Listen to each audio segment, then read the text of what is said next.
Assalamualaikum warahmatullahi wabarakatuh.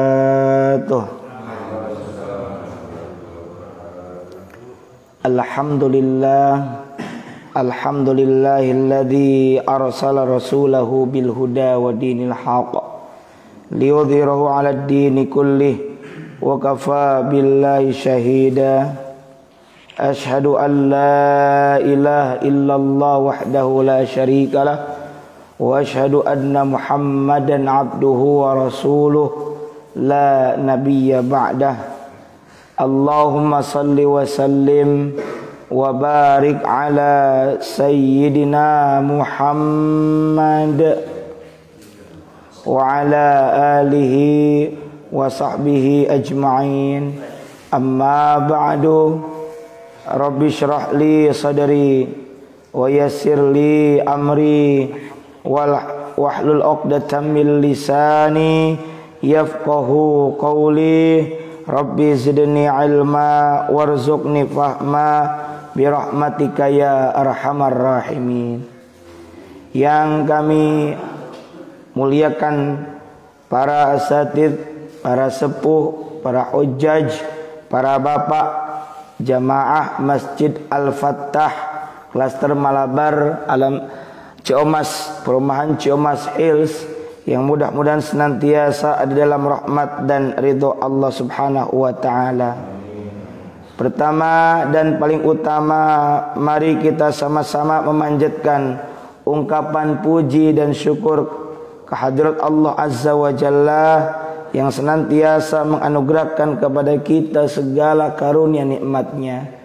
Utamanya adalah nikmat iman, nikmat Islam, nikmat sehat wal afiat, dan tak lupa nikmat waktu luang. Alhamdulillah. Dan semoga kita bisa menggunakan seluruh nikmat tersebut dalam rangka taat kepada Allah Ta'ala, sehingga dengan istiqomahnya kita melakukan ketaatan, kita saat tutup usia nanti meninggal dalam keadaan husnul khatimah. Salawat beriring salamnya semoga senantiasa tercurahkan kepada insan teladan sepanjang zaman. Beliau adalah Rasulullah Muhammad sallallahu alaihi wasallam, juga teruntuk keluarga beliau, para sahabat beliau, para tabi'in, tabi'ut tabi'in, atba'ut tabi'in, hingga kita sekalian yang sedang diajar taat akan syariat dan menghidupkan sunnah-sunnahnya. Semoga kelak mendapatkan syafaatul uzma dari beliau di yaumil akhir nanti. Amin ya Allah ya Rabbal alamin. Hadirin, mengawali pertemuan pada kesempatan pagi ini, mari kita awali dengan membaca suratul Fatihah.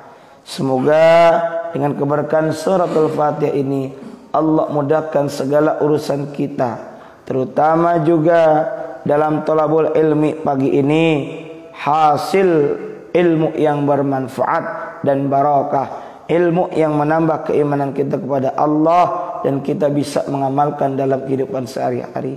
Ala hadhihi niyyah wa ala kulli niyyatin salihah wa ila hadratin nabiyil mustafa Muhammadir Rasulillah sallallahu alaihi wasallam wa ala alihi wa azwajihi wa dhurriyyatihi wa li baitihi wa liman dakhala fi baitihil kiram syai'un lillahi la'umul Fatihah. A'udzu billahi minasy syaithanir rajim. Bismillahirrahmanirrahim. Alhamdulillahi rabbil alamin.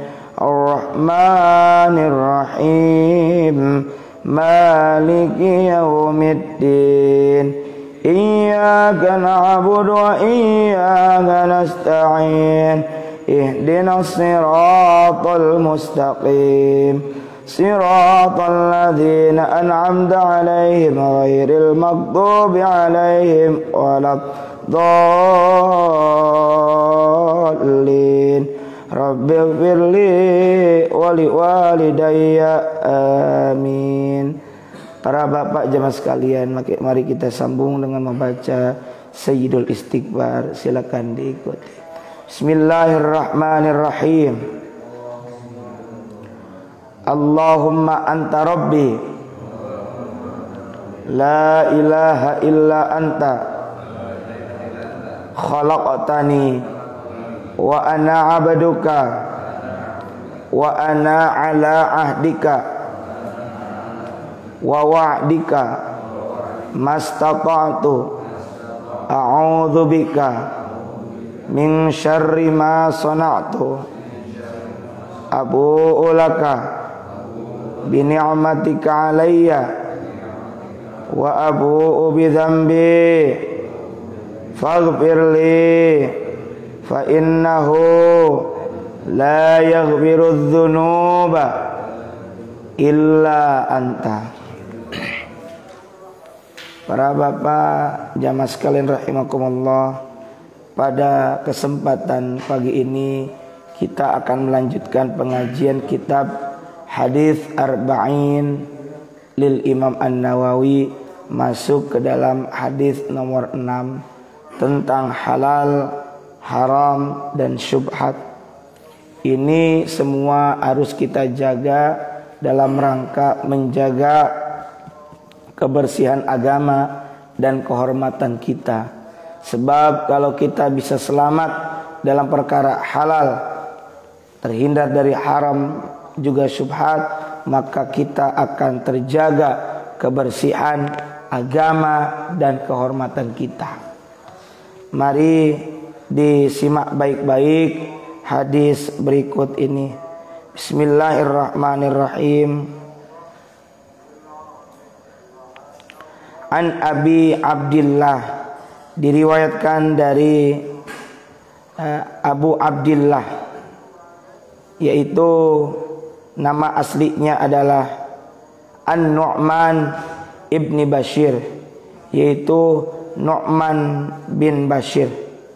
Panggilannya adalah yaitu Abu Abdullah. Nama aslinya adalah An-Nu'man bin Bashir.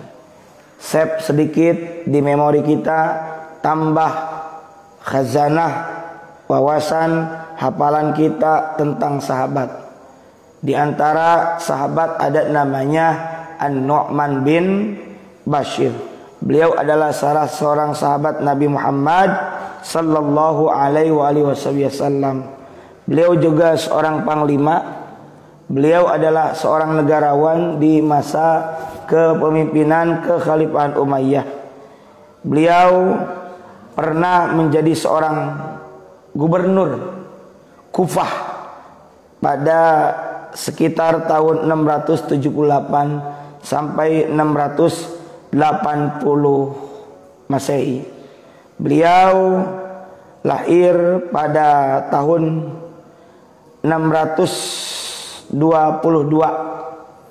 Masehi dan wafat sekitar tahun 684. Jadi beliau itu memimpin 678 sampai 680, kemudian juga pernah menjadi gubernur lagi, gubernur Homs di masa khalifahnya Yazid I pada tahun 680 sampai 683, dan setahun kemudian beliau wafat.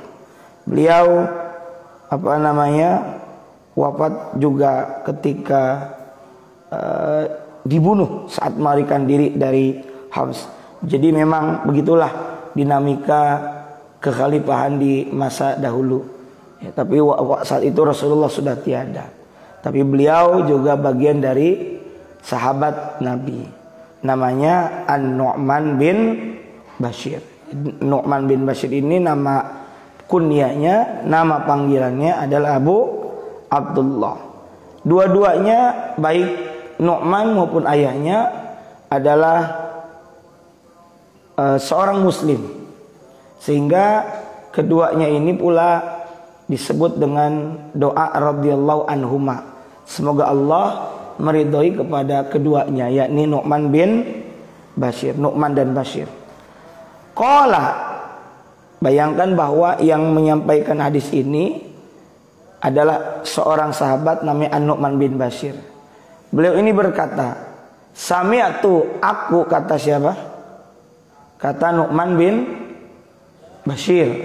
Nu'man bin Bashir. Sami'tu, simak, itu di bahasa Arab tuh, simaklah.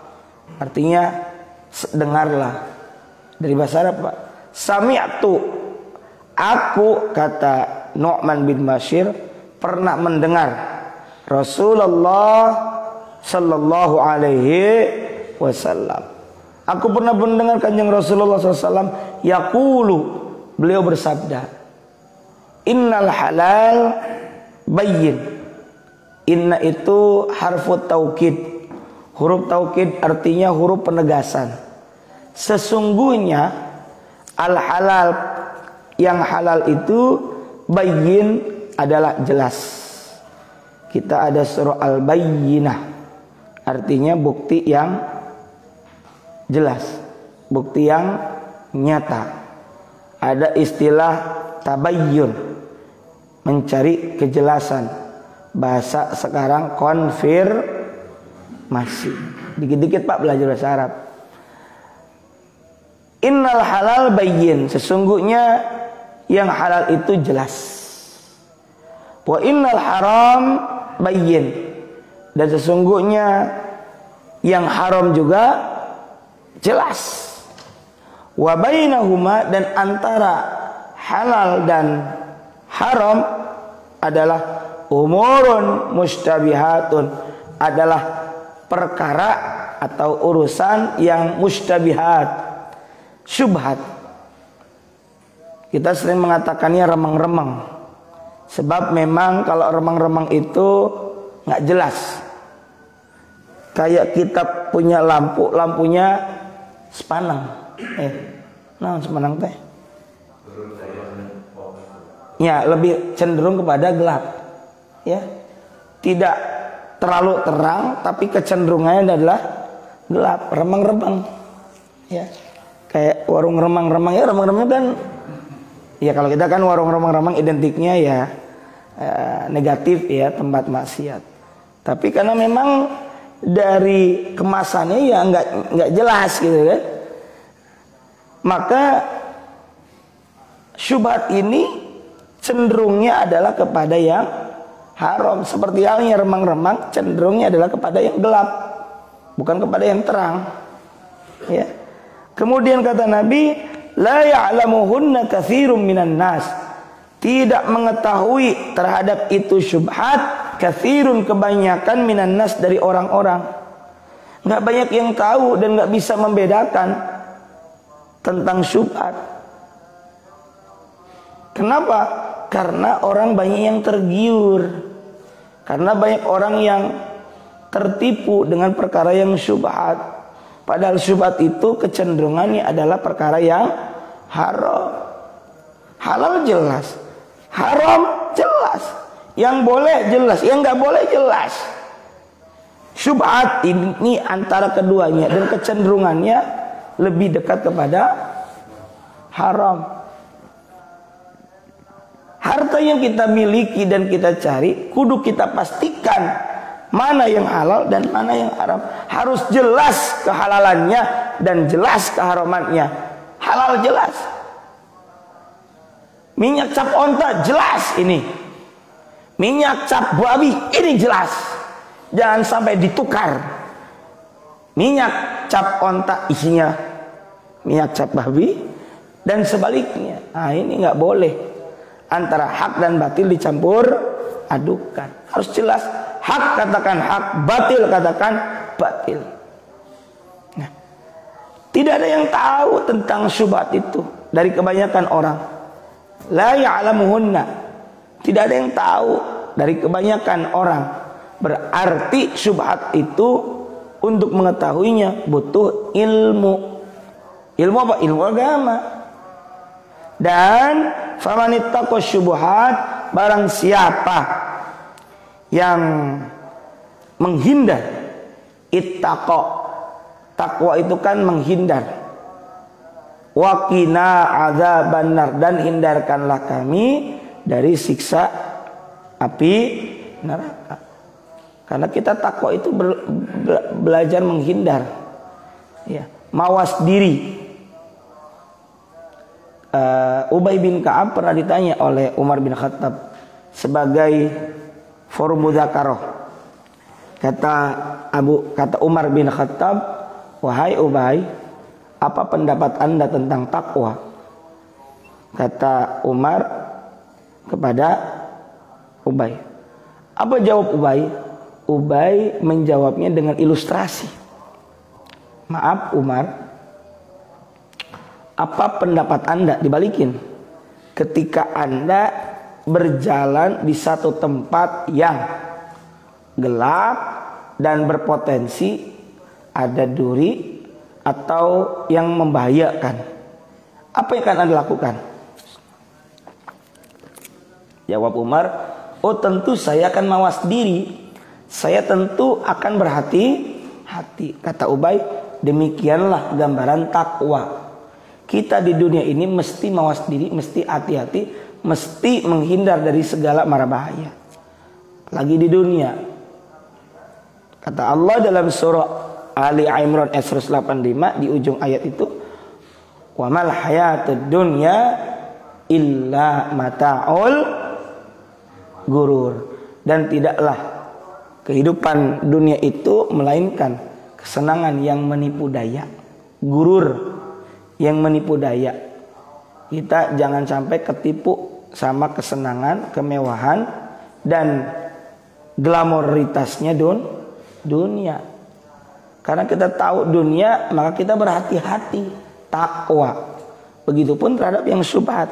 Kata Nabi, "Famanittaqas syubhat," barang siapa yang berhati-hati, barang siapa yang menghindar terhadap perkara-perkara yang syubhat, faqad istabra'a lidini, maka sungguh dia telah menjaga apa? Terhadap agamanya. Artinya apa?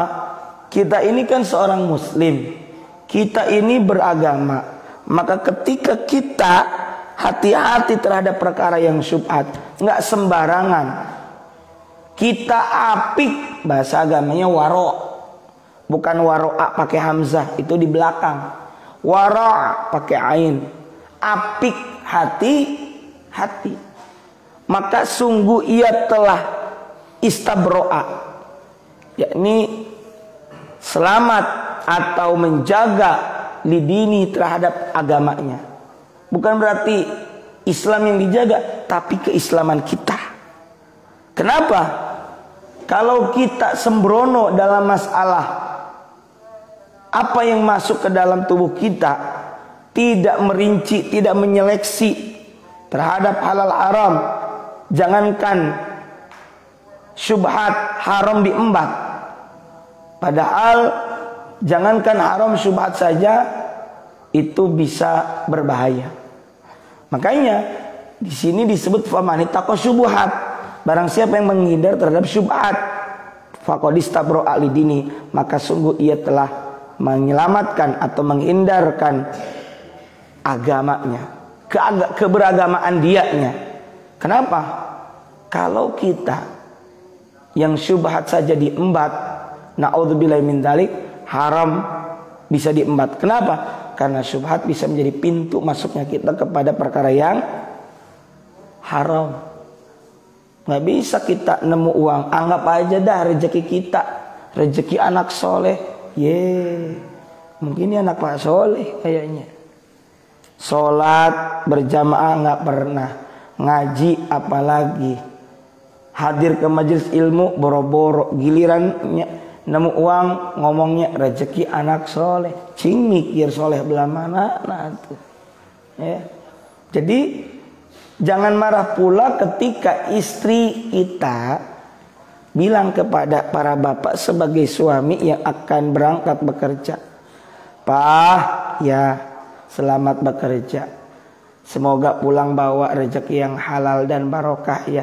Amin. Amin. Makasih mah. Jangan suudzon bahwa disangkanya kita ini nggak pernah bawa harta yang halal. Nggak begitu. Itu bentuk motivasi sekaligus doa. Karena anak dan istri kita berhak untuk mendapatkan nafkah yang halal. Nabi udah mewanti-wanti, Pak.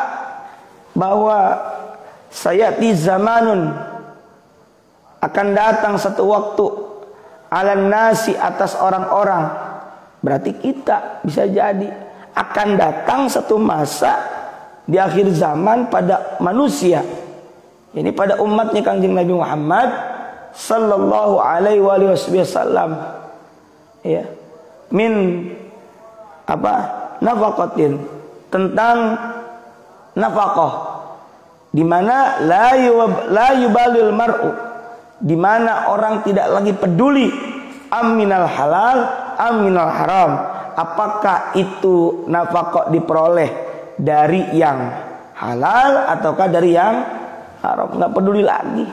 Na'udzubillah min dzalik. Kalau ada yang berkata, zaman sekarang mah jangankan yang halal katanya, yang haram aja susah. Na'udzubillah min dzalik. Justru kalau kita beranggapan demikian, maka benak kita akan selalu menganggap yang halal itu sulit, ya. Maka kita harus mendeteksi ini halal apa haram, harus jelas. Disinilah kita pentingnya ngaji. Ngaji itu harus menjadi ilmu apa? Ilmu alat untuk kita beraktivitas dalam kehidupan sehari-hari. Saya bilang kepada ibu-ibu juga, ibu-ibu yang sering hadir ke pengajian itu harus diamalkan. Kenapa ibu-ibu banyak sekali hadir di majelis ilmu seperti majelis taklim? Karena memang ibu-ibu inilah yang akan menjadi al-ummu madrasatul ula. Ibu adalah sekolah pertama untuk anak-anaknya, di mana dia akan menjadi guru langsung untuk anak-anak kita di rumahnya. Setiap hari ada pengajian. Karena memang seorang guru harus di-upgrade terus. Ya, para bapak yang menjadi guru, Pak Gugun juga guru. Ya, itu tentu harus di-upgrade terus. Harus ada pelatihannya, harus banyak diskusi, harus banyak membaca, belajar terus. Gitu. Makanya saya katakan juga kepada para asatid bahwa jadikan momentum pengajian rutinan ibu-ibu itu sebagai momentum seminar, momentum parenting, mengajarkan kepada mereka bahwa ilmu itu bukan untuk ibu-ibu itu sendiri, tapi juga untuk disampaikan kepada anak-anak yang menjadi siswa langsung. Tapi awas, jangan mentang-mentang al-ummu madrasatul ula, ibu adalah sekolah pertama bagi anak-anak, berarti guru. Mentang-mentang ibu adalah guru, kita sebagai suami nyalain kepada istri, semuanya difokuskan dan ditujukan kepada istri. Mama bagaimana sih didik, mama kan gurunya. Balik ngomong kata istrinya, iya saya adalah gurunya, bapak kepala sekolahnya, begituin pasti. Ya kita juga jangan semena-mena mentang-mentang kita nyari duit, nyari nafkah di luar. Istri adalah guru pertama, istri adalah sekolah pertama buat anak-anak kita. Lantas kita sebagai suami angkat tangan, tidak demikian. Bahkan anak-anak juga butuh keteladanan sosok ayah. Ya ini kita ini semua, ya. Nah, kembali. Jadi kalau enggak hati-hati terhadap yang halal dan haram, maka kita tidak bisa menjaga lidini terhadap agamanya, agama kita. Sehingga kenapa ada orang yang malas dalam ibadah? Banyak faktor memang. Tapi di antara faktornya adalah ketika dia tidak menjaga dan tidak menyeleksi asupan makanan dan apa yang dia miliki. Ya. Bahkan nanti akan ketemu tuh hadis tentang innallaha ta'ala thayyibun la yaqbalu illa thayyiban. Sesungguhnya Allah itu maha baik, tidak menerima Allah itu kecuali dari yang baik. Itu ada di ujung hadis tersebut. Nabi mengisahkan bahwa ada orang yang baru saja menyelesaikan perjalanan cukup jauh, kemudian dia menengadahkan kedua tangannya, ya muddu ilaihi ilas sama. Dia mengangkat tangan, menjulurkan kedua tangannya ke arah langit. Artinya apa? Mengangkat tangan dalam atau ketika berdoa. Dan itu berarti sunnah. Ya. tapi dia tidak mempedulikan. Ya. Wa mat'amu haramun, yang ia makan haram. Wa masyrabu haramun, yang ia minum juga haram. Wa malbasu haramun, yang ia pakai juga dari hasil yang haram. Kemudian wa ghudhiya bil haram, dan dikasih konsumsinya itu dari perkara yang haram. Kata Nabi nyindir, fa anna yustajabu lidzalik, maka bagaimana doanya bisa diijabah?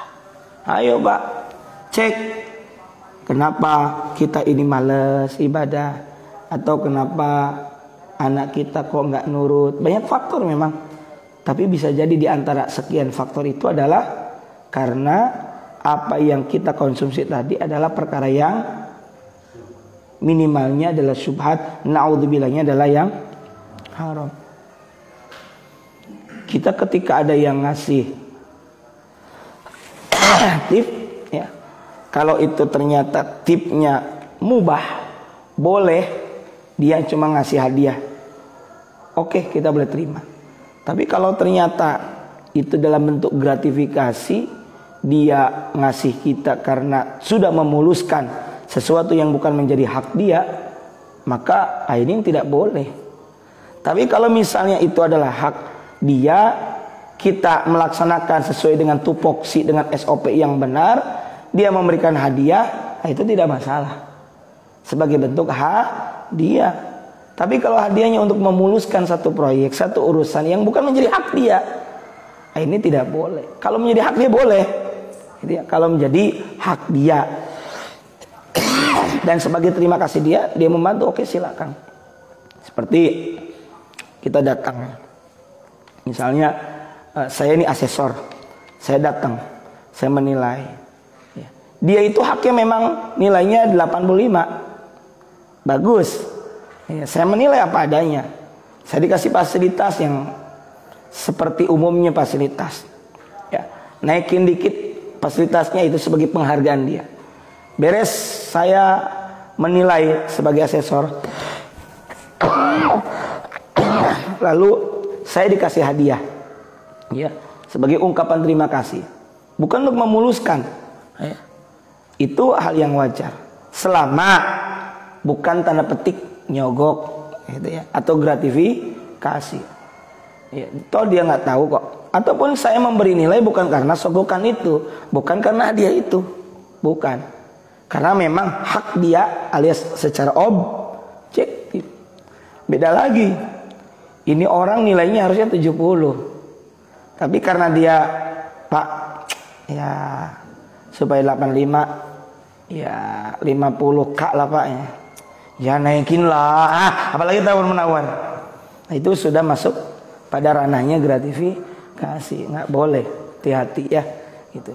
Meskipun besar, kemudian kita butuh, apa sih artinya angka itu kalau ternyata tidak sesuai dengan apa yang menjadi hak kita.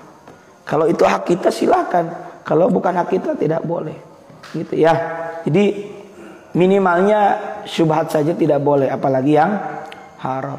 Sekali lagi, kalau itu menjadi hak kita dan hak dia, oke, no problem, tidak masalah. Tapi kalau bukan menjadi hak dia, itu hati-hati. Atau bahkan ASN saja dapat hadiah harus laporan ya, harus laporan katanya. Ya. Apalagi di angka tertentu gitu ya. Intinya pada intinya harus hati-hatilah. Apapun itu ya, saya hanya menyampaikan secara global, secara general. Tapi apapun aslinya kita harus hati-hati. Kita kan nggak tahu di balik itu ada apa. Lanjut. Jadi ketika kita menghindar perkara yang syubhat, maka kita sama dengan menjaga agama wa irdihi, dan kehormatan. Terjaga kehormatan. Kehormatan berarti bicara dunia juga selain bicara akhirat. Ketika kita syubhat, kita hati-hati, maka urusan dunia dan urusan akhirat terjaga. Dunia yakni kehormatan, dan agama ya tadi urusan akhirat, gitu ya. Berpengaruh Pak, berpengaruh sekali. Saya 2007, 2006, itu 2008 termasuk sampai akhir 2009, awal 2009 saya pernah menjadi jurnalis Dan saya pernah meliput salah satu tahanan yang korupsi yang sudah diketok palu sebagai terdakwa korupsi dan fakta hukumnya benar. Saya tanya, Pak, kenapa Bapak itu korupsi? Saya nggak korupsi, saya cuma mengamankan saja. Serbawa itu. Ya. Dan saya cuma ingin anak istri saya hidup layak. Bukan layak lagi Pak, mewah. Tiap anak kasih satu mobil. Oh gitu ya. Saya nggak banyak debat karena memang tujuannya bukan sebagai host, karena sebagai jurnalis. Saya ingin anak istri saya hidup layak dan mendoakan saya. Loh, boro-boro Pak, doa yang di dalam dirinya ada perkara yang haram, bukan syubhat. Ya, haram ini syubhat saja dipertanyakan, apalagi yang haram. Itu doa kita jangankan ke langit aras, langit-langit rumah kita aja mentok deui. Mantul lagi. Mardudatun, tertolak. La tuqbal, tidak diterima, Pak. Jadi kenapa doa saya kok belum diwujudkan? Banyak faktor memang, banyak faktor. Alangkah baiknya kalau kita itu introspeksi diri. Termasuk tadi kenapa saya malas ibadah, kok malas terus. Banyak faktor. Bisa jadi diantaranya itu. Ya, faktor apa yang kita konsumsi, apa yang kita gunakan. Waman waqa'a fi syubhat, sebaliknya, dan barang siapa yang terjatuh kepada perkara syubhat, artinya dia malah mengerjakan dan mengkonsumsi perkara yang syubhat tersebut, waqa'a fil harami, maka ia akan terjatuh pada perkara yang haram. Kenapa bisa demikian? Karra'i, seperti seorang penggembala. Ra'i itu artinya penggembala. Ada hadis yang populer sekali, kullukum mas'ulun an ra'iyati. Setiap kalian adalah kullukum ra'in. Setiap kalian adalah pemimpin. Wa kullukum ra'in mas'ulun an ra'iyati. Dan setiap pemimpin akan diminta pertanggungjawaban. Loh, tadi di hadis barusan ra'i itu artinya penggembala. Tapi kenapa dalam hadis lain disebut kullukum ra'in, setiap kalian adalah pemimpin? Kok ra'in penggembala, yang satu lagi ra'i artinya ra'in, satu lagi adalah pemimpin? Kenapa? Filosofi pemimpin itu sama seperti filosofi penggembala. Kenapa Nabi bersabda kullukum ra'in, setiap kalian adalah pemimpin, menggunakan diksi pilihan kata ra'in yang artinya penggembala? Karena memang filosofi seorang pemimpin tidak jauh bedanya seperti penggembala. Lihat bagaimana baginda Rasulullah Muhammad sallallahu alaihi wasallam. Beliau dulu sebelum diangkat menjadi nabi dan rasul, saat masa kanak-kanak, masa mudanya, beliau pernah menjadi penggembala, dan itu adalah training menjadi seorang pemimpin. Bagaimana seorang pemimpin harus bisa directing, bagaimana mengarahkan, mendirect kambing saja dulu, binatang gembalaan saja dulu. Jangankan menggembala, tanda petik, mengarahkan manusia, gembala aja dulu kambing. Padahal Pak, ternyata setelah ditelusuri, ilmu menggembala juga itu unik. Ada ilmunya Pak. Mana kambing yang dijadikan panutan? Jadi di antara kambing sekian banyak itu ada panutannya, ada ikutannya Pak. Directing. Kemudian bagaimana seorang penggembala juga bisa mencari sumber daya makanan. Tadi mengarahkan. Kemudian yang kedua, bagaimana seorang penggembala bisa mencari sumber daya makanan. Yang ketiga, bagaimana seorang penggembala juga bisa menjaga ini binatang gembalaan dari predator atau hewan pemangsa. Begitupun pemimpin mengarahkan sudah kepada jalan yang benar. Yang kedua, bisa mencari sumber daya makanan. Maka pemimpin sebagai sosok pemimpin harus pandai dan cerdas bagaimana mencari sumber daya keuangan, ekonomi, bagaimana menjadikan umatnya, menjadikan anak buahnya, rakyatnya sejahtera secara sisi ekonomi diantaranya. Kemudian juga seorang penggembala harus bisa merenung. Ketika berada di alam menggembala, dia merenung. Pemimpin pun demikian. Itulah kenapa pemimpin menggunakan diksi ra'i, artinya penggembala. Nabi Musa kan juga pernah menjadi seorang penggembala. Sekarang mungkin penggembala jarang ya. Ada penggembala kalau di kampung-kampung, di pelosok, di daerah, gembala kambing, gembala bebek gitu. Ada orang tuh Pak doa, ya Allah saya pengen banyak pengikut. Akhirnya dia jadi tukang penggembala, banyak pengikutnya. Ya Allah saya bukan begitu, ya Allah saya pengen dikelilingi cewek-cewek. Jadilah tukang sayur keliling di komplek. Ya Allah saya pengen duduk doang dapat rezeki. Akhirnya jadilah tukang jaga WC umum. Ya Allah saya cuma ongkang-ongkang kaki dapat duit, ya Allah. Jadilah dia tukang apa? Tukang jahit. Gitu ya. Nggak usah dirinci-rinci lah doa. Allah juga tahu kok. Gitu ya. Nah kembali. Jadi barang siapa yang terjatuh kepada perkara yang syubhat, maka dia akan jatuh kepada yang haram. Seperti halnya seorang penggembala yur'a haulal hima, di mana dia berada dekat di pagar milik orang lain. Ya. Yushiku ayyaku afihi, yang mana ia khawatir itu gembalaan yang ia gembala bisa masuk ke tempat milik orang lain.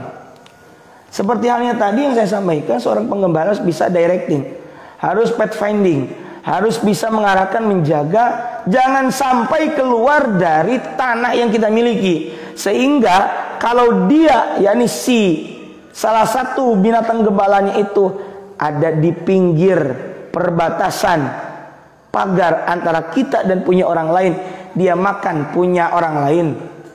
Begitulah kalau terjatuh kepada perkara yang syubhat. Ini gembalaan kita. Ini pagar milik kita. Ini pagar pembatas antara tanah milik kita dan tanah milik orang lain. Dia melipir dari tengah ke pinggir. Lalu ke pinggir dia makan punya orang lain.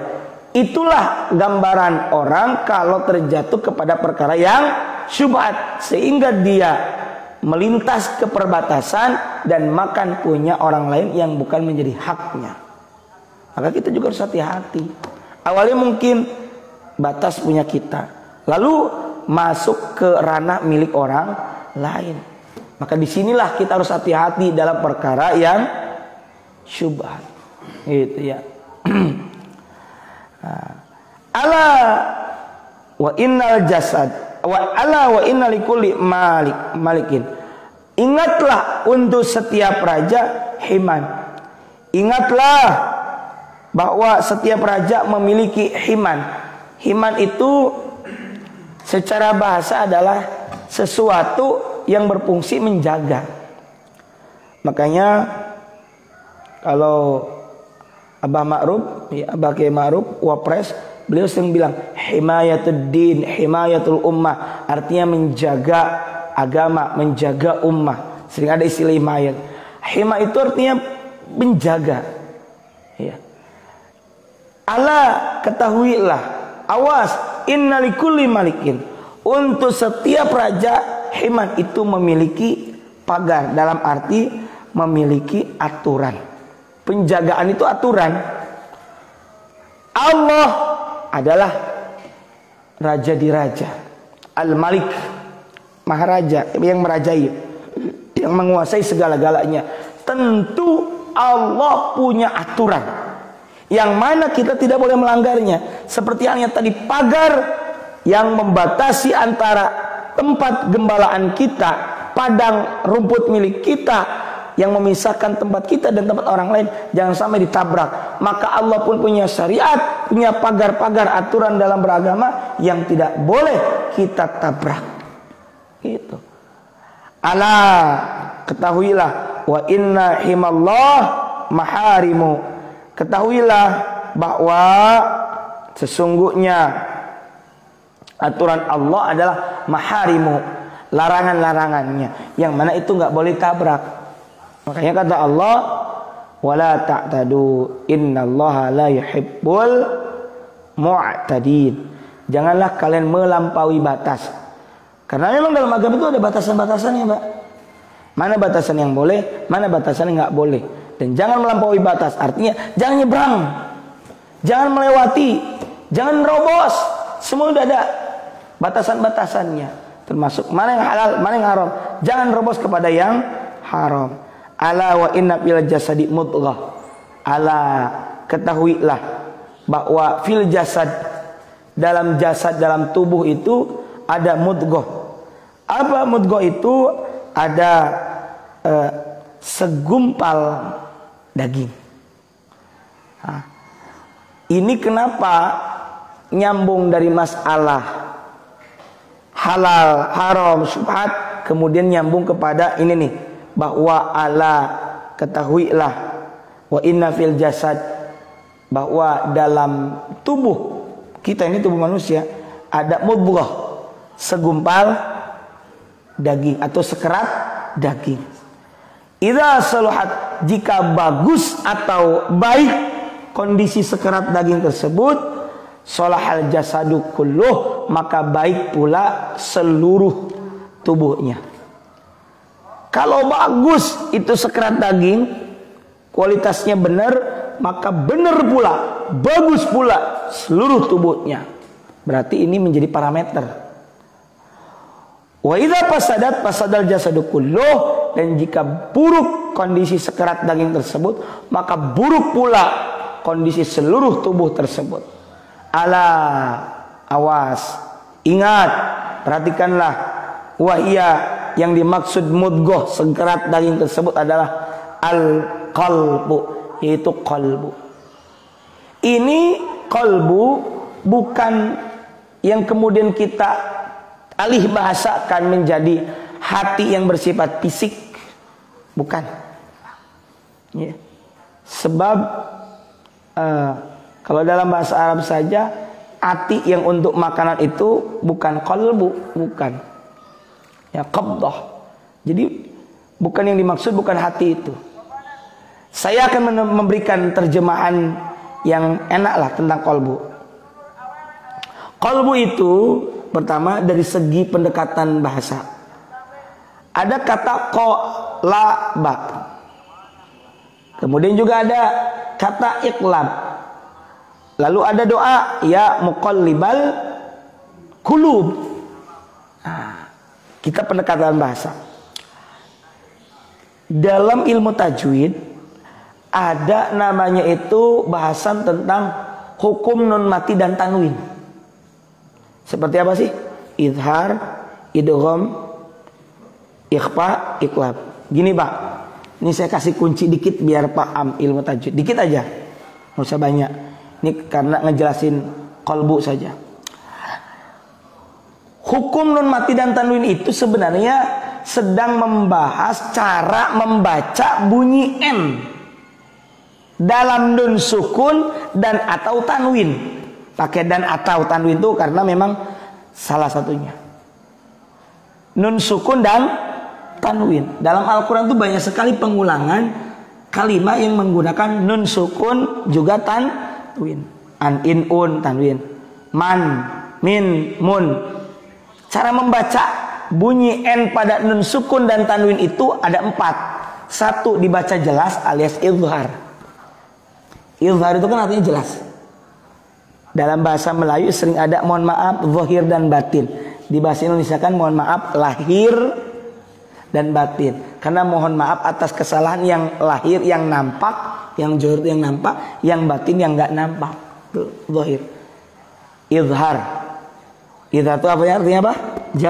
Jelas itu manakala nun sukun dan atau tanwin bertemu dengan salah satu huruf yang 6 yang termasuk huruf di tenggorokan, hamzah, ha, ain, ha, ogin, kho. Man amana min gillin ghasikin idza waqaftu. Jelas bunyi n-nya ketika nun sukun atau tanwin bertemu dengan salah satu huruf yang 6, huruf tenggorokan. Beres 6. Yang kedua, cara membaca nun sukun dan tanwin juga bisa dilebur. Dilebur itu dimasukkan ke dalam huruf selanjutnya. Dalam bahasa Arab yaitu idgham. Yani idkhulu syai' ila syai', memasukkan sesuatu ke dalam sesuatu. Bapak makan itu idgham juga secara bahasa. Cuma idgham ini ada diguna pakai dengung, ditahan. Ada yang tanpa dengung bila guna. Kalau biguna hurufnya 4, man ya'mal, may ya'mal, min waraihim, dilebur minnya menjadi mi waraih, kan dilebur. Ada 4. Kalau idgham bila guna nggak pakai dengung. An ra'ahu stagna, ar-ra'ahu stagna. Hudan lil muttaqin, dilebur hudan bunyi n-nya ke dalam lam, nggak pakai dengung. Hudan lil muttaqin. Min rijalikum, mir rijalikum. Kan gampang tuh. Oh, dilebur, dimasukkan ke dalam huruf di depannya. 2 tuh. Idgham memasukkan. Tadi huruf izhar halki ada 6. Huruf idgham 4 plus 2 6 tambah 5 6 tambah 6 12. Lalu iqlab. Iqlab itu menukar. Ini lagi bahas tentang qalbu nih. Iqlab itu menukar bunyi n menjadi bunyi m.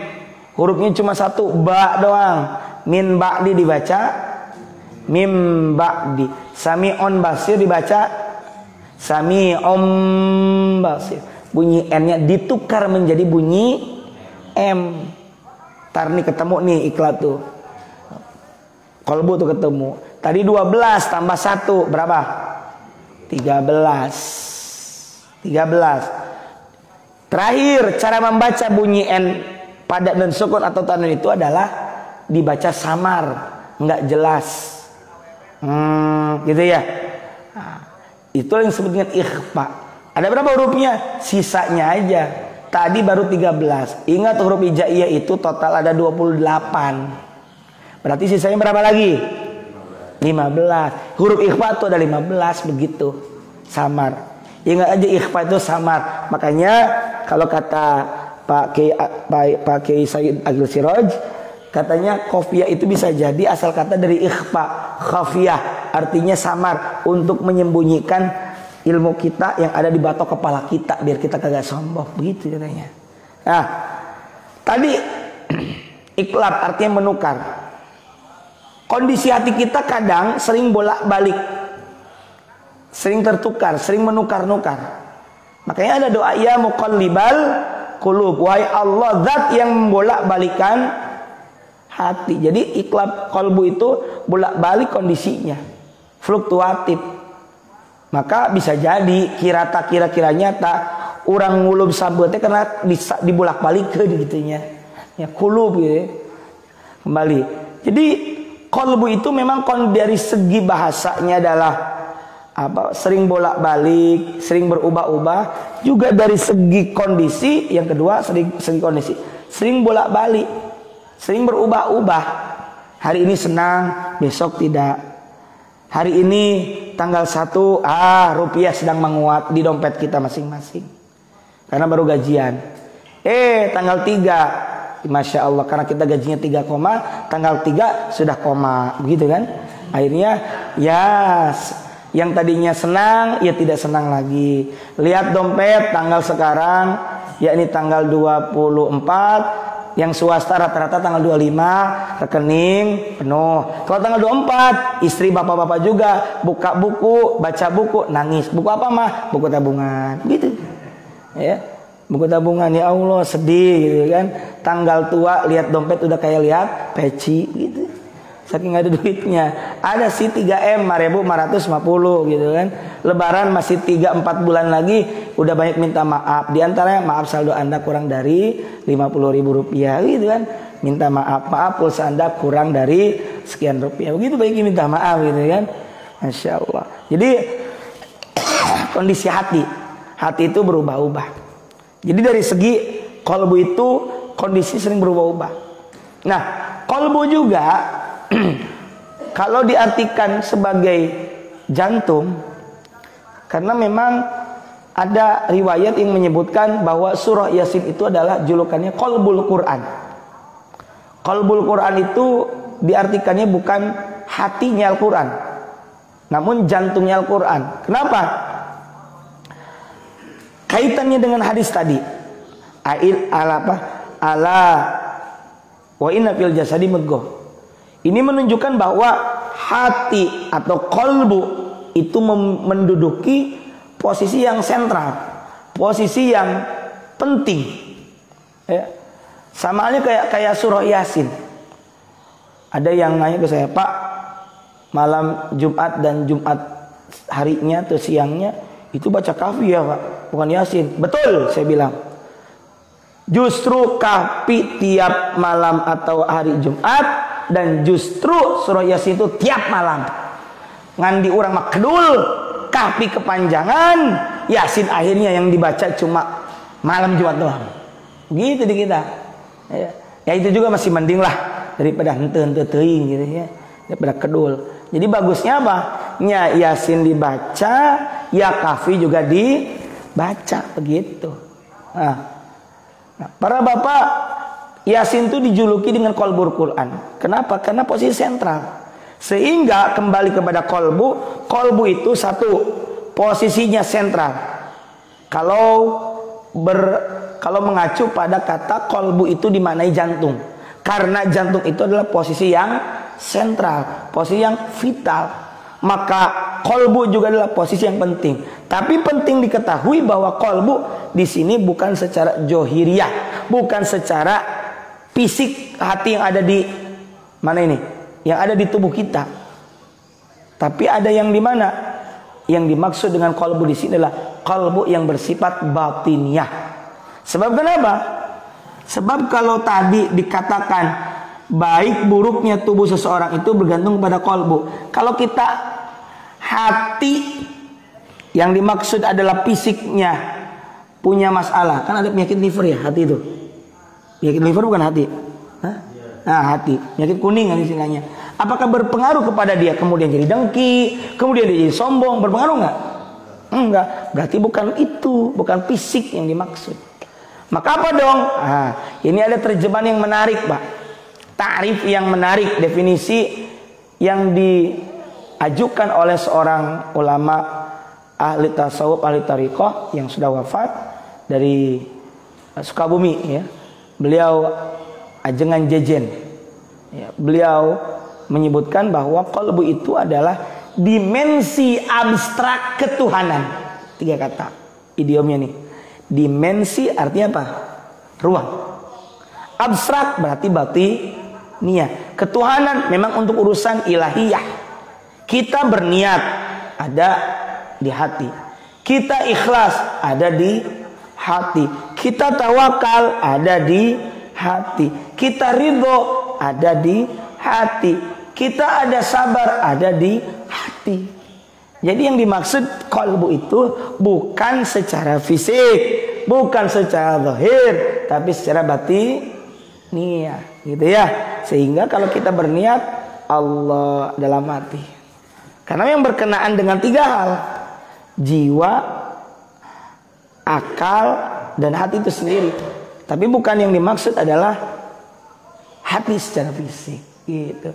Nah, kenapa di ujung hadis ini berbicara tentang hati? Karena kondisi tubuh seseorang ditentukan oleh hati, dan juga kondisi seorang juga ditentukan oleh apa? Baik buruknya yang masuk ke dalam dirinya. Apakah halal, haram, atau syubhat. Nah, maka kalau halal dan menghindari yang syubhat, dia akan terselamatkan, terjaga kehormatannya dan agamanya. Rawahu Muslim. Ini hadis diriwayatkan oleh Imam Muslim. Juga kalau kita telusuri, hadis ini juga diriwayatkan dan terdapat dalam kitab Sahih Al-Bukhari, kemudian Sunan Imam At-Tirmidzi, Sunan Imam Ibnu Majah, Sunan Abu Daud, Sunan Ad-Darimi, dan Sunanul Kubro'nya Imam Al-Baihaqi. Ala kulli hal, para bapak jamaah sekalian rahimakumullah, ini saja yang bisa kami sajikan. Wallahu a'lam bishawab. Selanjutnya jika ada yang bertanya kami persilakan. Mangga Pak. Bedanya syubhat dengan gharar. Itu saja. Baik. Syubhat itu adalah dari segi bahasa remeng-remeng atau sesuatu yang tidak jelas. Yang tidak jelas apakah halal dan haram. Ini dalam rangka penegasan hukum. Sedangkan kalau gharar maknanya adalah tipuan, juga termasuk keraguan-raguan. Ya. Makanya Nabi bersabda, ada nanti di hadis keberapa ini, hadis da'ma yaribuk. Tinggalkanlah apa yang membuatmu ragu kepada sesuatu yang tidak meragukan kamu. Yaribuk itu ada kata raib ya. Dalam surah Al-Baqarah, dzalikal kitabu la raiba fi. Itulah Al-Qur'an, tidak ada keraguan di dalamnya. Kalau gharar itu lebih kepada praktek.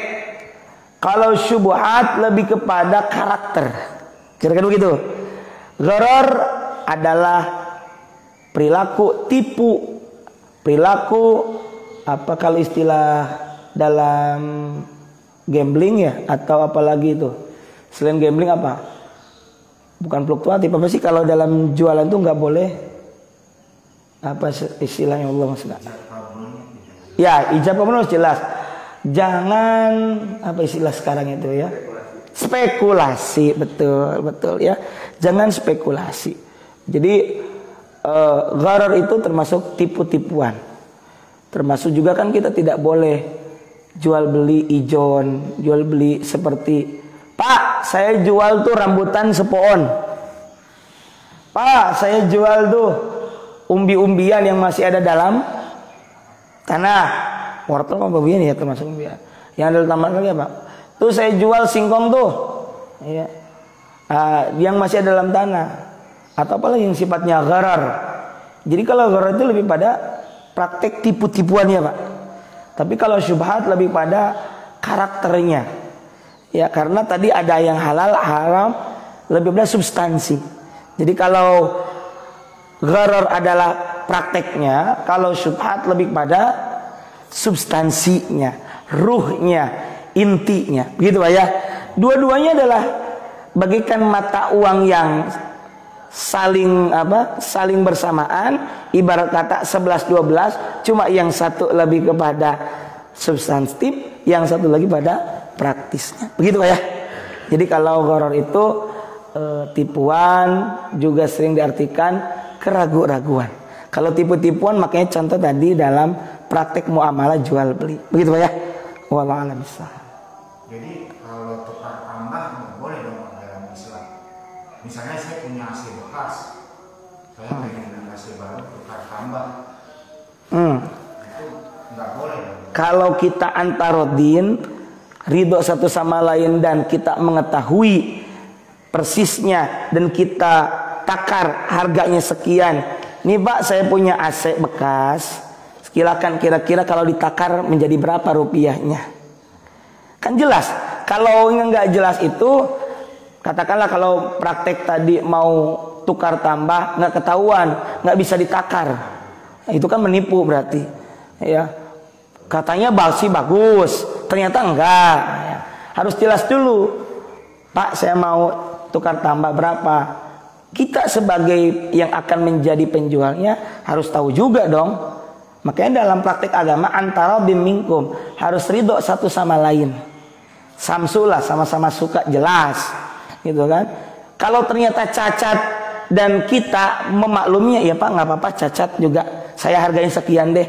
Kan arti tahu memang cacat dan ridho satu sama lain. Itu praktiknya jual beli. Maka kalau dalam konteks ridho sama ridho, tahu sama tahu, dan sudah ditakar harganya sekian, ditaksirnya nih, AC saya Pak bagaimana kalau ditaksir?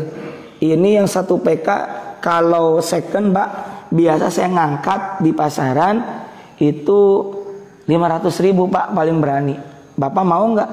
Oke ya. Terus ini barunya 2 juta. Ya, emang silakan Bapak cek di pasaran sekitar itu. Ya kalau di online bedanya 200.000 lah kira-kira gitu. Dengan masang udah termasuk gitu. Jadi selisih ada 1.500.000. Bapak mau nggak? Kan ada tawar menawar dulu. Kalau begitu kan jelas. Tidak ada gharar. Makanya dalam jual beli tidak boleh gharar, itu tipu-tipuan dan sesuatu yang meragukan tadi. Begitu Pak ya. Wallahu a'lam bishawab. Ada lagi ya? Baik, kalau tidak ada, mari kita tutup dengan doa dan mungkin bisa kita lanjutkan sambil rahmat-tamah di luar. Astagfirullahaladzim, ya maulana, ya ma'bud, ya karim, ya Allah, ya mujibas sa'ilin. Amin, ya Allah, ya rabbal alamin. Bismillahirrahmanirrahim. Alhamdulillahi rabbil alamin. Hamdan na'imin, hamdan syakirin, hamdan yuwafi ni'am wa yukafi mazidah. Ya Rabbana lakal hamdu wa lakal syukru kama yanbaghi li jalali wajhikal karim wa li 'azimi sultanik. Allahumma salli ala nuril anwar wa sirril asrar wa tiryakil aghyar miftahi babil yasar sayyidina maulana Muhammadinil mukhtar wa alihi al-abdar ashabil akhir adada ni'amil laibdalih. Allahumma ighfir lana dhunubana wa li walidina warhamna warhamhum kama rabbawna shighara wa li jami'al muslimin wal muslimat wal mu'minin wal mu'minat al-ahya'i minhum wal amwat innaka sami'an qaribun mujibud da'awat wa ya qadiyal hajat. Allahumma ij'al hadha jam'ana jam'an marhuma wa tafarruqana min ba'di tafarruqan ma'suma. Allahumma iftah lana abwabal khair wa abwabal barakah wa abwabal ni'mah wa abwabal sihah wa abwabal salamah wa abwabal jannah wa abwabal maghfirah. Allahumma rabbana anfa'na bima 'allamtana rabbi 'allimna alladhi yanfa'una rabbi faqina faqih lana wa qarabatil lana fi dinina ma'alil qadri unta wa dzakar wa hasbunallahu ni'mal wakil wa la haula wa la quwwata illa billahil aliyyil azim.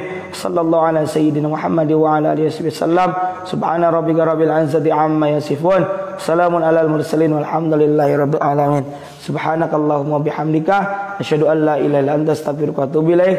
Wallahul muwaffiq ila aqwamit thariq. Wassalamu alaikum warahmatullahi wabarakatuh.